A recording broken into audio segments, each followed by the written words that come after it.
Chicago mobs are attacking their local ICE facility, but they can't get past state police. Oh! Oh! Time to go! These look like Antifa people. Wow! If you touch me, you will go to jail! Oh, that's right. Touch and go to jail. That's what these guys did. Wow. This is ridiculous.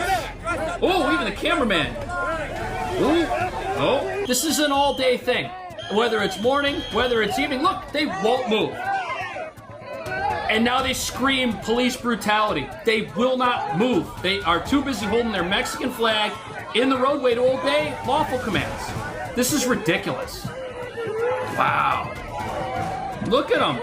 They won't go in the designated protest zones. They won't obey. They just want to see all the fugitives in this place get released. Look at, they're waving the Mexican flag higher now. Oh, yep, he's getting arrested now too. Touch the police, go to jail. That's how it works. That's how this works. Like it or not. Oh, look at this woman in the pink. Oh, she's going crazy over there. Oh, who are they pulling out of this protest zone? They're pulling someone out who must have assaulted law enforcement.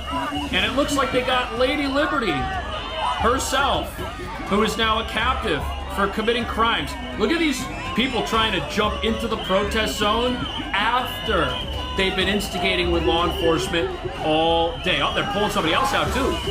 Oh, who's this? Ooh. Oh, so now they're throwing water bottles?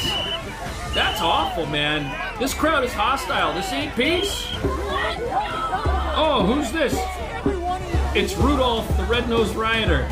Boy, we got every Halloween character, even Christmas-themed ones out here. Look at this person. What a clown. She's gonna go to jail. They're not letting her go. She's assaulted officers, just like this individual.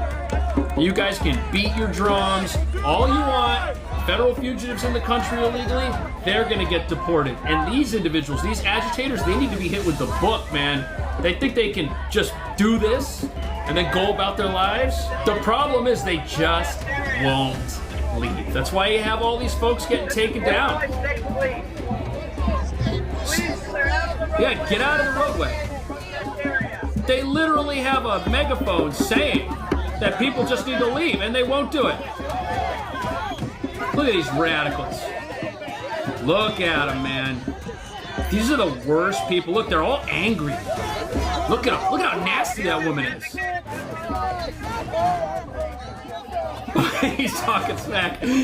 But here's what's not even remotely funny. When these radicals aren't out in the streets clashing with police or vandalizing property, they're turning their attention somewhere even more disturbing. Our children. They're not just protesting, they're indoctrinating. Watch closely. What you're about to see is one of the most disturbing things I've ever witnessed. These activists have taken their hatred for America and turned it into a curriculum of chaos. They're teaching kids to despise law enforcement, to mock authority, to believe that rebellion is virtue and respect is weakness. Just look at this. Young children barely in middle school being taught to chant anti-police slogans, to carry signs they don't even understand, to treat the men and women who risk their lives to protect them as enemies. These people aren't fighting for justice. They're poisoning the next generation. They hate everything that holds a society together. Order, discipline, faith, and family. What's worse is how organized it's become. These so-called activist educators are hosting workshops, running social media channels, and funding youth programs that disguise political brainwashing as community outreach. Behind the scenes, radical groups are feeding money and messaging into schools, after-school clubs, and even online games. It's not activism anymore, it's recruitment. And yet, while decent families are working hard to raise their kids with respect and values, these extremists are rewriting the rules, filling young minds with division and resentment. Look at this footage again. This isn't passion, it's manipulation. This is how you dismantle a nation from within, not with bombs or weapons, but with ideas that turn children against the very country that protects them. To see radicalizing children. Watch, this is the most disgusting thing I think I've ever seen. These people hate our country. They have no respect for authority. They hate authority. Look at this. This is terrible, man. This is not what you teach children. You don't teach children this is okay. But when you radicalize people and they see a flea market like this one getting raided, which is apparently in Chicago by ICE, They think something wrong's happened, when really these are people who are here breaking all of America's laws. Oh, they got that person.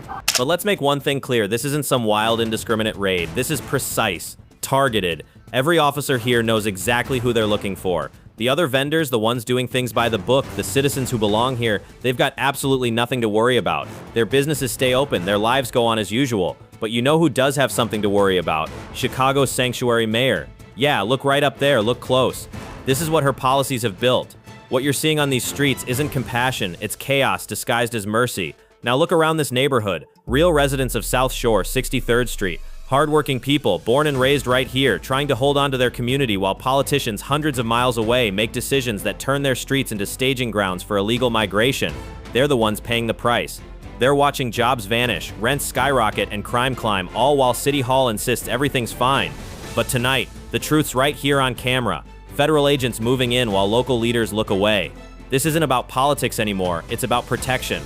Real residents are standing in the shadows, watching what happens when law and order take a back seat to political posturing. The sanctuary promise was supposed to protect people, but ask anyone who's lived here long enough, and they'll tell you it's protecting the wrong ones. So when ICE rolls in like this, don't call it cruelty, call it clarity. Because at the end of the day, the law still means something, even if the mayor forgot it. Mayor. Look up here. Look up Listen here. to this. You got a real South Shore resident of 63. Oh, we don't want to look at her. Here. Not no paid protester. Not somebody that's paid with a 501c3. You got a real, live South Shore resident at this point. Now, what you're going to do for the citizens of South Shore and the black people of Chicago, you're going to stop with all this fake black facade you're doing.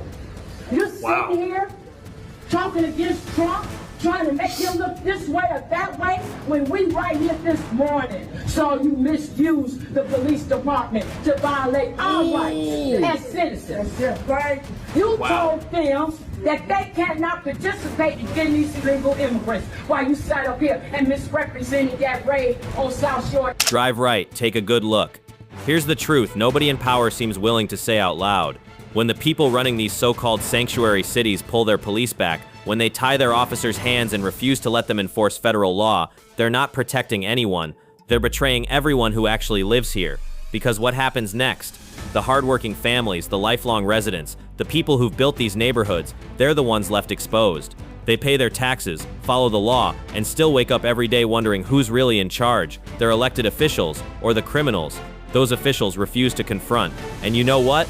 That resident you just heard, she's absolutely right. No politics, no spin, no fancy talking points, just plain truth. She said it the way real Americans understand it. When leaders refuse to enforce the law, they abandon the very people they swore to protect. Every time a mayor tells their police to stand down, every time a city council blocks cooperation with ICE or federal agents, they're not standing for justice, they're standing in the way of it. They're creating two systems, one for those who play by the rules, and one for those who exploit them. So yes, she's right, in the most simple, honest, and undeniable way possible. Because at the end of the day, law without enforcement is just a suggestion, and a city without accountability isn't a sanctuary, it's a surrender. Why you sat up here and misrepresented that raid on South Shore Drive, like black people was getting beat up and all that over there, you know that's a lie. I live over there, and black people over there, we kicking in and we chilling because I ain't looking for us. That's right. And you know they're not. They're coming to get what we asked our president to do, and that was to engage in mass deportation. That's right, that's what we asked for. To get these illegals out of our country. We are coming for them seats. Do you understand that? And while you got these people up in here acting like they pro-police, if they really was about the police, against the police, whatever the case may be, they deal with that Laquan McDonald Act so that we can get y'all up out of that seat. Yeah, you wipe your face. Yeah? You wipe your face because you're probably out breaking out in a sweat. Let me tell you something. We coming for them seats. And at first, I said it to you. Then it spread it to city council. But now you're going to mess with the black people of America and American citizens by being a fraud and showing the Democratic Party by how lousy they really are. Black people in America, American citizens. Y'all say it along with me. From the East Coast to the West Coast, from the North to the South. The Democratic Party, we're putting y'all on alert. All across of America, we're coming. Wow. Think about what that really means. If you stand up for people who aren't even supposed to be here, and then turn around and hand them the very benefits that citizens have to work and pay for, you're not being compassionate, you're being careless. You're not protecting anyone, you're punishing the people who actually follow the rules. Because let's be honest, when you give away resources meant for citizens, you're not just helping others. You're taking from the very communities that built this country. You're asking taxpayers to foot the bill for people who never played by the same rules. That's not generosity. That's theft disguised as virtue. And the worst part? The leaders pushing these policies know exactly what they're doing. They call it inclusion, they call it progress, but at its core, it's favoritism. They're rewarding those who bypass the system while ignoring those who built it. That's not equality, that's betrayal. Because when you prioritize the undocumented over the law-abiding, when you give handouts to people who entered illegally while citizens struggle to afford rent or health care, you're not just disenfranchising the people who belong here, you're stealing from them. But look, this isn't about hate or division. It's about fairness. It's about asking one simple question. Who is government supposed to serve, the people who respect the law or the people who break it? Now a federal judge is calling out the Trump administration over concerns ICE agents are ignoring. The judge is after ICE. Those Watch. claims came to light during a hearing Monday, with much of the focus centering on clashes between federal law enforcement and protesters at an ICE facility. Which is weird because these are Illinois State Police, but okay. Is live outside that facility for us right now. And she is still concerned that her restraining order is not being followed. Now, we were in court for part of that hearing. Look at this. And look at these protests just in the middle of the night. That she's talking about. It limits federal agents' use of pepper balls, tear gas, and other crowd. The reality is shocking. These officers, tasked with protecting a deportation facility, a hub where fugitives are processed and law is enforced, are completely hamstrung. There's no proper fencing, no crowd control measures, no backup protocols in place. They're essentially left exposed, forced to stand by while mobs of rioters storm the grounds, hurling chaos at them without consequence. It's absurd. Law enforcement is expected to maintain order, yet they're stripped of the tools and authority needed to do their jobs. They can't defend themselves, they can't protect the facility, and yet the world expects them to uphold the law under impossible conditions. It's a recipe for disaster, and for anyone watching, it's clear just how vulnerable these officers have become. The situation isn't just unfair to the men and women in uniform, it's a public safety crisis. When those tasked with enforcing the law are immobilized, it sends a signal that aggression and lawlessness can succeed unchecked. That's not just ridiculous, it's dangerous. City officers with body cameras to keep them on. During Monday's hearing, Judge Ellis pressed ICE and Border Patrol leaders about those rules, and we also learned there are some gaps. Reopen the government, and then we'll get them some cameras. Director Sean Byers testified he doesn't have federal funding for a hard drive to store video from the Broadview facility, even though that's where many of the clashes have happened. He admitted that video is erased. If this judge is so desperate for footage, maybe they should start by watching the video that already exists. The one recorded by those red dots blinking across the chests of the Illinois State Police. You see them. Each one of those red lights is a body camera. Every trooper on the front line was wearing one, capturing every moment, every command, every confrontation with the protesters in crystal clear detail. But here's the twist. This isn't really about the state police. Not at all. Those men and women are under the authority of Governor J.B. Pritzker, and their actions were already documented from start to finish. No, what this judge seems to be chasing isn't justice, it's jurisdiction. It's not about accountability, it's about control. Because when you look closer, it becomes obvious. This isn't a case about what happened on the ground. It's about challenging the federal government itself. The judge isn't just reviewing evidence. They're trying to send a message, a political one. A message that says the federal system can be questioned, weakened, even defied under the right circumstances. And that's the real concern here. Because when judges start turning federal law enforcement into targets instead of upholding their work, it's not justice that wins, it's chaos. The state police did their jobs. Their cameras saw everything. The truth is already on tape. What's really on trial here isn't the footage, it's the foundation of federal authority itself. Days, sometimes without any directive to save it. And Ellis was surprised when officials confirmed that footage from outside Broadview before September 18th was gone. The facility has become a go-to spot for protesters since early September. She ordered the Justice Department to make sure all new footage is saved. Every Border Patrol agent in Chicago, 201 in all, now wear a body camera. Many of the 85 ICE officers on the ground do not have body cameras. And Byers said it would take an act of Congress to allocate more funds to expand their use. The judge admonished. Well, if anyone wants access to the body camera footage, they should take it up with the Democrats who continue to block reopening the government. Until that happens, the resources to properly equip officers and release official recordings remain tied up.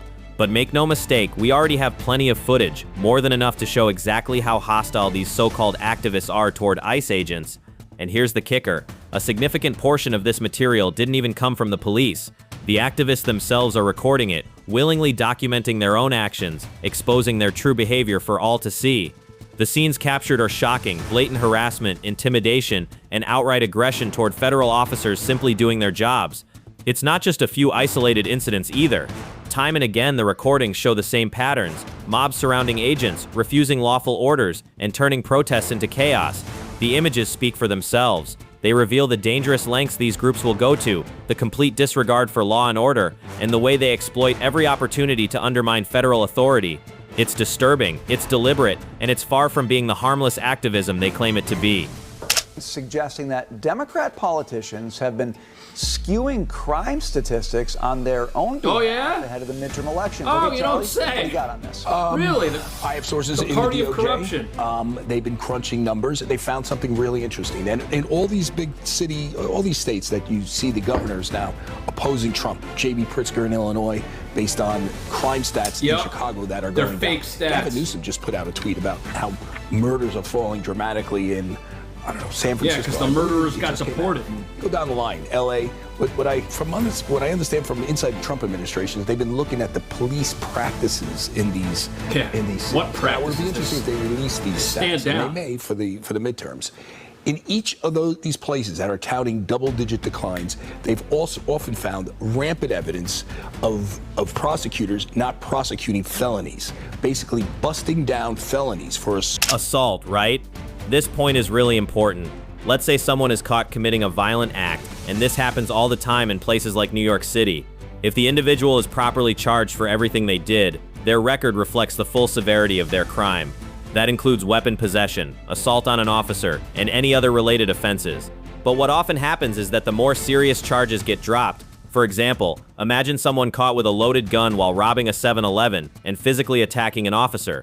If prosecutors or judges decide to dismiss the assault or weapon charges and only prosecute for a minor offense like shoplifting, the official crime statistics suddenly look much better than they actually are. On paper, it's just a misdemeanor, even though the actual incident involved multiple serious felonies. The frustrating part is that there is often clear evidence, body camera footage, eyewitness accounts, or surveillance videos proving the more serious crimes, yet somehow it's deemed insufficient to uphold the higher charges. The end result? The incident gets quietly minimized, the statistics are artificially lowered, and the public sees a misleading picture of safety and law enforcement effectiveness.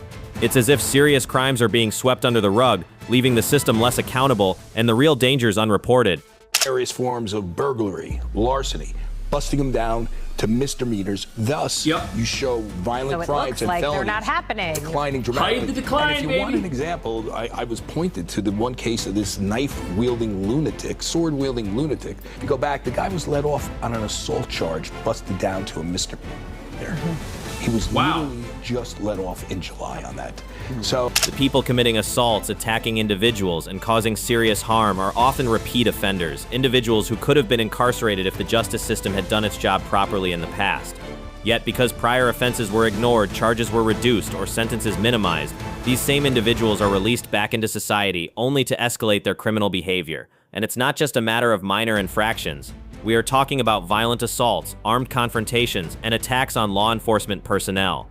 When the legal system fails to hold people accountable for these actions, the consequences extend far beyond a single incident. It creates a permissive environment where lawlessness is normalized.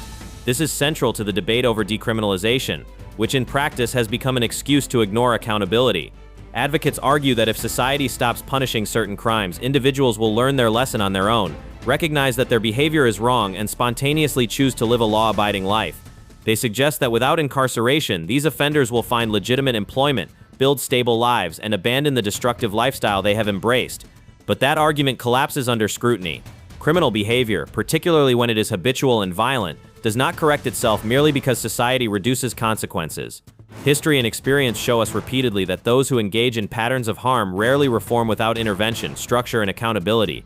Expecting otherwise is not just naive, it is dangerous. This failure of accountability is one of the core reasons why certain cities and regions experience persistent crime problems.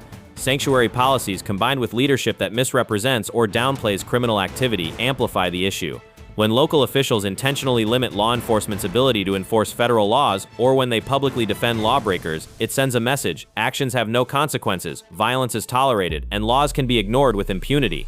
That is exactly why radical groups continue to target ICE facilities, repeatedly showing up to attack and intimidate. They operate under the belief that they are protected, that the system is on their side, and in many cases they are correct. The environment has been shaped by political leadership and policies that prioritize ideology over safety, emboldening criminals and radicals alike.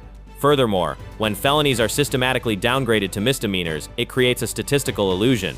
Crime reports may look better on paper, but the reality on the ground is far worse. Dangerous individuals who should face severe penalties are instead processed lightly, released, and free to commit more serious crimes. In this system, repeat offenders face virtually no real deterrent, while law-abiding citizens are left exposed and vulnerable. It's a scenario that has predictable outcomes: escalating violence, repeated attacks on federal facilities, and an erosion of trust in the justice system itself. And it's not only about the criminals themselves. The impact of these policies extends to the community at large. Residents who follow the law are disenfranchised, their safety compromised, and their tax dollars redirected toward systems that fail to protect them. This is more than just a policy failure. It is a moral and social one. Citizens witness lawlessness being rewarded or tolerated, and they see the very institutions meant to enforce justice undermined. The cumulative effect is a society where crime flourishes and accountability becomes optional. The argument becomes painfully clear. Without consequences, without accountability, and without consistent enforcement of the law, society enables its own undoing. Sanctuary policies, lenient judicial practices, and the decriminalization movement, when misapplied, are not about compassion or reform. They are about creating a permissive culture in which radical actors and repeat offenders can operate without fear, emboldened by political cover and legal loopholes. And as long as these systems remain unchecked, the cycle will continue. Individuals who could have been stopped escalate their behavior, crimes go unpunished, and law-abiding citizens bear the cost. In short, we are witnessing the direct consequences of policy failures, ideological enforcement, and judicial leniency. The repeated attacks on ICE facilities, the escalation of violence in sanctuary cities, and the persistent rise in repeat offenses are not anomalies. They are predictable outcomes of a system that rewards non-compliance while punishing accountability. Until leaders, local, state, and federal, commit to enforcing the law without bias, prioritizing public safety over political ideology, and holding offenders fully accountable, the cycle will only continue.